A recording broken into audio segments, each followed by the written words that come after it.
అందరికీ నమస్కారం. ఈరోజు మన ఏఐ సిరీస్లో మనం చాలా ఇంట్రెస్టింగ్ టాపిక్ గురించి మాట్లాడుకోబోతున్నాం. ఈరోజు మనం chapter 4 why do we need AI అనే టాపిక్ మీద ఫోకస్ చేయబోతున్నాం. పర్టిక్యులర్గా మనం 4.4 solving complex problems, 4.5 automating repetitive work, 4.6 helping humans think smarter, ఇంకా ఫైనల్గా 4.7 ఒక క్విక్ రీక్యాప్ ఈ సబ్ టాపిక్స్ని కవర్ చేస్తాం. సరే, అసలు పాయింట్కి వద్దాం. మనకి ఏఐ నిజంగా ఎందుకు అవసరం? ఆలోచించండి. మన పనులు మనం చేసుకోగలుగుతున్నాం కదా, మరి మధ్యలో ఈ ఆర్టిఫిషియల్ ఇంటెలిజెన్స్ అనే కొత్త టెక్నాలజీ ఎందుకు? మన లైఫ్ని ఇది బెటర్గా చేస్తుందా లేక కాంప్లికేట్ చేస్తుందా? ఆ ప్రశ్నకు సమాధానం వెతుకుదాం రండి. సో ఈ డిస్కషన్ని మనం సింపుల్గా 3 మెయిన్ ఏరియాస్గా చూద్దాం. ఫస్ట్, మనం సాల్వ్ చెయ్యలేని ఇంపాసిబుల్ ప్రాబ్లమ్స్ గురించి. నెక్స్ట్, రిపీట్ అయ్యే టాస్క్లను ఆటోమేట్ చేయడం గురించి. ఇంకా ఫైనల్గా హ్యూమన్ ఏఐ కొలాబరేషన్ అంటే ఏంటో చూద్దాం. ఓకే, మన first topic solving impossible problems. కొన్ని సమస్యలు ఎంత పెద్దవిగా, ఎంత కాంప్లెక్స్గా ఉంటాయంటే వాటిని పరిష్కరించడం అనేది మన హ్యూమన్ కెపాసిటీకి మించిన విషయం. అవి మన ఊహకు కూడా అందవు. సరిగ్గా ఇలాంటి సిచ్యువేషన్స్లోనే ఏఐ ఒక సూపర్ పవర్లా మనకు హెల్ప్ చేస్తుంది. ఫర్ ఎగ్జాంపుల్, మెడిసిన్ ఫీల్డ్ తీసుకుందాం. ఒక కొత్త డ్రగ్ కనిపెట్టాలంటే ఒక్కోసారి 10 ఏళ్ళు 20 ఏళ్లు పడుతుంది. కానీ ఏఐ ఏం చేస్తుందంటే కొన్ని లక్షల మాలిక్యులర్ కాంబినేషన్స్ని కొన్ని గంటల్లోనే అనలైజ్ చేసి బెస్ట్ పాసిబుల్ ఆప్షన్స్ ఏవో మన ముందు పెడుతుంది. అంతేకాదు, మెడికల్ స్కాన్స్లో డాక్టర్ కంటికి కనిపించని చిన్న క్యాన్సర్ సెల్స్ని కూడా ఏఐ ముందుగానే పసిగట్టగలదు. It's a game changer. ఇక ఎన్విరాన్మెంట్ విషయానికొస్తే మన ప్లానెట్ను కాపాడటంలో కూడా ఏఐది చాలా పెద్ద రోలుంది. క్లైమేట్ చేంజ్ అనేది ఎంత పెద్ద ప్రాబ్లమో మనందరికీ తెలుసు. ఏఐ ఏం చేస్తుందంటే భారీ డేటాని ప్రాసెస్ చేసి వాతావరణంలో వచ్చే మార్పులని చాలా కరెక్ట్గా అంచనా వేస్తుంది. ఫలానా చోట తుఫాను వస్తుంది అని ముందుగానే మనల్ని హెచ్చరించగలదు. దీనివల్ల ఎన్నో ప్రాణాలు కాపాడొచ్చు. Space exploration. జస్ట్ ఇమాజిన్ చేసుకోండి, మనం మార్స్ మీదకి ఒక రోవర్ని పంపాం. ఇక్కడ్నుంచి మనం దానికొక కమాండ్ ఇస్తే అది అక్కడికి చేరడానికి దాదాపు 20 నిమిషాలు పడుతుంది. ఆ 20 నిమిషాల్లో రోవర్ ముందు ఒక పెద్ద గొయ్యి వస్తే మనం కమాండ్ ఇచ్చే లోపే అది అందులో పడిపోవచ్చు. అందుకే ఆ రోవర్స్లో ఏఐ ఉంటుంది. అది అక్కడికక్కడే రియల్ టైంలో చుట్టూ ఉన్న పరిస్థితిని చూసి ఓన్ డెసిషన్స్ తీసుకుంటుంది. దీనికి బెస్ట్ ఎగ్జాంపుల్ నాసా వాళ్ల పర్సివెరెన్స్ రోవర్. దానిలో ఆటోనావ్ అనే ఒక ఏఐ సిస్టమ్ ఉంది. అది ఏం చేస్తుందంటే మార్స్ సర్ఫేస్ని ఒక 3D మ్యాప్లా చూస్తూ, ఓకే, ఈ రూట్ సేఫ్ కాదు, ఇక్కడ రాళ్లున్నాయి, ఆ రూట్ క్లియర్గా ఉంది, అటు వెళ్దాం అని దానంతటా అదే నిర్ణయించుకుంటుంది. ఇది అద్భుతం కదా. మనం ఇక్కడ భూమి మీదుంటే అది లక్షల కిలోమీటర్ల దూరంలో సొంతంగా ఆలోచిస్తోంది. సరే, ఇంపాసిబుల్ ప్రాబ్లమ్స్ సంగతి పక్కన పెడితే ఏఐ చేసే మరో చాలా ఇంపార్టెంట్ పని ఆటోమేటింగ్ రిపిటేటివ్ టాస్క్స్.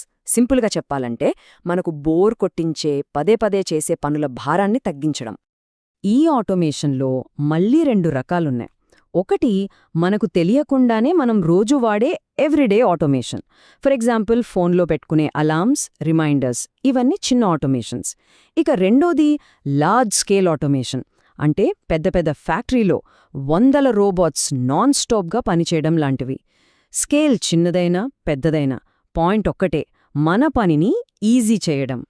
అయితే ఈ ఆటోమేషన్ వల్ల అసలు లాభమేంటి? జస్ట్ టైం సేవ్ అవ్వడమా? కాదు. అవును, టైం సేవ్ అవుతుంది, తప్పులు తగ్గుతాయి, విసుగు అలసట ఉండవు.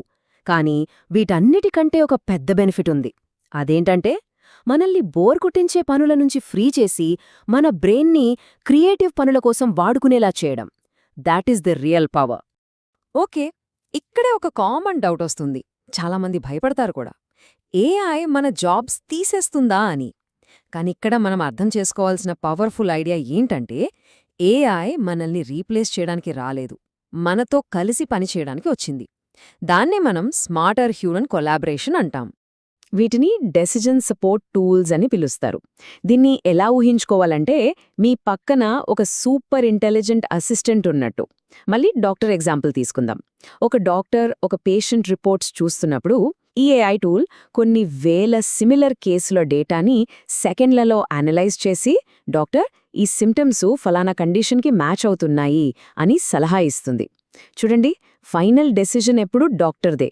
కానీ ఏఐ వాళ్ళ డెసిషన్ తీసుకోవడాన్ని చాలా చాలా ఈజీ చేస్తుంది. సో ఈ కొలాబరేషన్ ప్రాసెస్ ఎలా ఉంటుందంటే, ఫస్ట్ ఒక కాంప్లెక్స్ ప్రాబ్లం వస్తుంది. సెకండ్ స్టెప్లో ఏఐ ఆ ప్రాబ్లంకి సంబంధించిన టన్నుల కొద్దీ డేటాని ప్రాసెస్ చేసి కొన్ని ఆప్షన్స్ ఇస్తుంది. థర్డ్ స్టెప్, ఇక్కడే హ్యూమన్ ఎక్స్పర్ట్ వస్తారు. వాళ్ళు తమ ఎక్స్పీరియన్స్, ఎథిక్స్ ఉపయోగించి ఆ ఆప్షన్స్ని వాల్యుయేట్ చేస్తారు. ఇక ఫైనల్గా ఒక బెస్ట్ డెసిషన్ తీసుకుంటారు. అంటే ఏఐ యొక్క data power plus human wisdom ఈ రెండూ కలిస్తే వచ్చేదే బెస్ట్ సొల్యూషన్. సరే, మనం ఆల్మోస్ట్ ఎండ్కి వచ్చేసాం. సో ఇప్పటిదాకా మనం డిస్కస్ చేసిందంతా ఒక్కసారి క్విక్గా రీక్యాప్ చేద్దాం. అసలు పాయింట్కి మళ్ళీ వస్తే, why do we really need AI?